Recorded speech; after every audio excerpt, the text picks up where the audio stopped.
नेपाल में social media पर प्रतिबंध के बाद पूरे देश में उग्र आंदोलन भड़क उठा। सरकारी भवन जलाए गए, नेताओं के घरों पर हमला हुआ, मंदिर तक निशाना बने और प्रधानमंत्री को इस्तीफा देकर देश छोड़ना पड़ा। क्या यह सिर्फ सोशल मीडिया का मामला था या इसके पीछे बड़े राजनीतिक खेल और गहरी ताकतें भी सक्रिय थी? आइए इस पूरी घटना पर गहराई से विश्लेषण करते हैं। नेपाल की सरकार ने साइबर अपराध और गलत सूचनाओं के बहाने फेसबुक, एक्स, यूट्यूब जैसे प्लेटफॉर्म पर प्रतिबंध लगा दिया, लेकिन इसका सबसे बड़ा असर युवाओं पर पड़ा। खासकर वे युवा जो सोशल मीडिया पर सक्रिय रहते हैं और अपने विचार साझा करने के लिए इन्हीं प्लेटफॉर्म का प्रयोग करते हैं। प्रतिबंध से उनके अधिकारों पर हमला समझा गया, विरोध की चिंगारी जल उठी। देखते ही देखते यह आंदोलन पूरे देश में फैल गया। प्रदर्शनकारियों ने राजधानी समेत पूरे नेपाल में तोड़फोड़ शुरू कर दी। सरकारी दफ्तरों, नेताओं के आवासों और सार्वजनिक संपत्तियों को निशाना बनाया गया। त्रिभुवन अंतर्राष्ट्रीय हवाई अड्डे पर भगदड़ मच गई, सुरक्षा व्यवस्था ध्वस्त हो गई। इतना ही नहीं, नेपाल का गौरव विश्व प्रसिद्ध पशुपतिनाथ मंदिर भी हिंसा का शिकार होने वाला था। सेना ने समय रहते मोर्चा संभाला और मंदिर को नुकसान पहुंचने से बचाया। हिंसा के चलते प्रधानमंत्री केपी शर्मा ओली को इस्तीफा देना पड़ा। हालत इतने बिगड़ गए कि उन्हें देश छोड़ना पड़ा। वर्षों से विपक्ष, सत्ता पक्ष मिलकर सरकार चला रहे थे। बेरोजगारी, भ्रष्टाचार और राजनीतिक निष्क्रियता से जनता में गुस्सा भर दिया।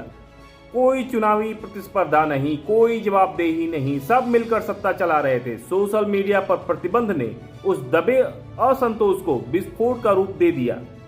कुछ लोगों का मानना है कि इस आंदोलन के पीछे अमेरिका और अन्य विदेशी संस्थाओं का प्रभाव हो सकता है। उनका तर्क है कि प्रतिबंधित अधिकांश प्लेटफॉर्म अमेरिकी कंपनियों के हैं, इसलिए विदेशों से नेपाल में अस्थिरता फैलाने की कोशिश की गई।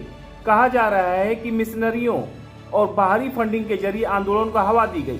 हालांकि राजनीतिक चर्चाओं में यह बड़ा मुद्दा बन गया है। सवाल उठता है, क्या किसी देश की आंतरिक समस्या को बाहरी ताकतें अपने हित में इस्तेमाल कर सकती हैं?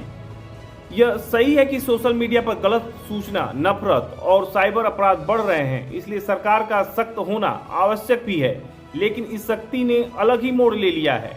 केपी शर्मा ओली पर आरोप है कि वे चीन के साथ ज्यादा निकट थे और भारत से दूरी बनाकर नेपाल की राजनीति चला रहे थे। भारत से संबंध खराब करने, सीमा विवाद बढ़ाने और भारत के भूभाग पर दावा करने जैसे राजनीतिक एजेंडा बनाते रहते थे।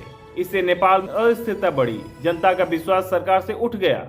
नेपाल में सोशल मीडिया बैन ने दिखा दिया कि डिजिटल युग में संवाद की आजादी कितनी महत्वपूर्ण है। भ्रष्टाचार, बेरोजगारी और राजनीतिक असमानता जैसे मुद्दे सोशल मीडिया पर खुलकर सामने आते हैं। जेन जी प्रदर्शनकारियों ने जो अपना टारगेट चुना था, केपी शर्मा ओली की भ्रष्ट सरकार को जड़ से ही खत्म करना, वो पूरा हो चुका है। लेकिन जो अब गलत हो रहा है, किसी पूर्व प्रधानमंत्री की पत्नी को जिंदा जला दिया गया है, सरकारी आवासों को तोड़ा फोड़ा जा रहा है और पूर्णतः नष्ट किया जा रहा है, यह मूर्खतापूर्ण कार्य है। क्योंकि वो सभी इमारतें किसी नेता के पैसे से नहीं बने हैं, वो नेपाल के लोगों की टैक्स मनी से बने हैं। तो उनको जलाना मूर्खता ही है, क्योंकि अंतिम उद्देश्य तो यही है ना कि नेपाल को विकसित किया जाए और आगे बढ़ा जाए। समझने की जरूरत है। जय हिंद, जय भारत।